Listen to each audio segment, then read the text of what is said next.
This is Lauren Smithfields. She was 23 years old. She's a YouTuber, and she went on a date in December with a 41-year-old white man who she met on Bumble.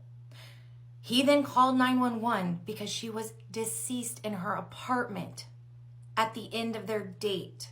Police arrived on scene and said he seemed like a nice man, so they sent him on his way. 23-year-old Lauren Smithfields was found dead in her Bridgeport, Connecticut apartment after going on a date. It has been 1 month nearly to the day since TikTok took up Lauren Smithfields' case. And today, because of the pressure of 9.7 million people saying her name, the Bridgeport Police Department will open an investigation into her death. We now know he told police he had been invited over, they had tequila shots, they had food, she passed out on the couch, he brought her into the bed, and he woke up in the morning and she was dead. When police initially investigated the crime scene, they only took her passport, $1,300, her cell phone, and her credit card, and never notified the family. The family found out that their daughter had died when they showed up to her apartment because she wasn't answering her phone, and there was a note on the door from the landlord that said, "If you're looking for Lauren, call me." They also didn't collect the bloody sheets, sedative pills, or used condom. A young woman died under mysterious circumstances, and you'd think that the police would investigate this, but apparently not. That is up until a bunch of TikTokers got together and decided to talk about this to try and pressure the police department in order to investigating the circumstances of this woman's death. Now, this woman was a famous YouTuber, and so already had a little bit of an audience where people were concerned about who she was, and people want to stay up to date. But the fact of the matter is, this happens all the time across the United States of America.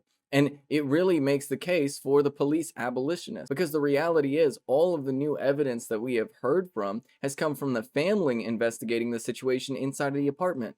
The police department decided that, oh, this guy sounded like a nice guy, and so we're just gonna let him go on his way without launching any type of investigation. But like, I don't know about you, but it seems pretty abnormal if somebody just goes on a date and then ends up dead the next morning. That's like a pretty concerning situation, and any reasonable person would investigate that right away. But the simple fact of the matter is that police departments don't do that, and I know this from personal experience. Look, when my brother died, we had to bully the police department into basically doing anything, and they ended up lying to my mom about whether or not they even actually investigated things. This happens all across the country. Police officers just fundamentally refuse to do investigations, refuse to do their jobs, and often the families of victims will find backlash against themselves for simply asking the police department to do their job. And this is the reality that we're living in today, where true crime TikTokers are doing more work to actually investigate crimes than literal police departments are. And we also have to look at who the person is that died. The person that died in this situation was a black woman. And we all know how racist police are in the United States of America and how racist the system of policing is. So they feel perfectly comfortable and confident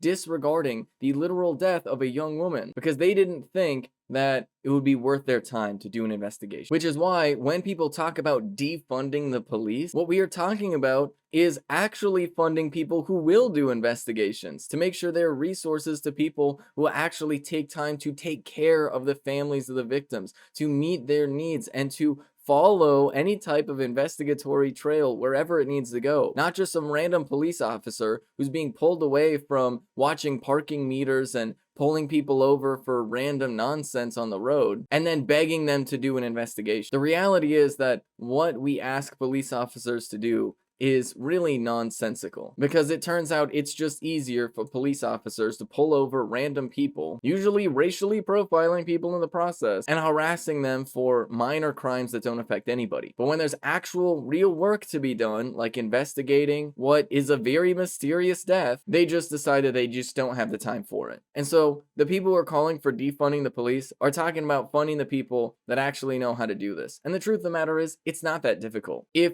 hundreds of random TikTokers can have a million different ideas about, oh, you should have investigated this, you should have investigated this, did you check for this? Then it's pretty clear that the cops aren't just bad at their jobs, they just don't want to do their jobs. Especially when the people that are dying are people that our society views as being of less value. And this is exactly how racism is embedded into our system of police, by allowing these individual police officers to just casually decide that some people aren't worth their time, while also at the same time directing state violence against those very same people. This is Ben Carollo with Rebel Headquarters. You can catch my show Galaxy Brain on the Young Turks Twitch channel every Friday at 4 p.m. Eastern Time. If you want to stay up to date with my content, you can follow me at Benjamin Carollo on Twitter. And for those of you that might be wondering or have noticed, my pronouns are in fact she, her.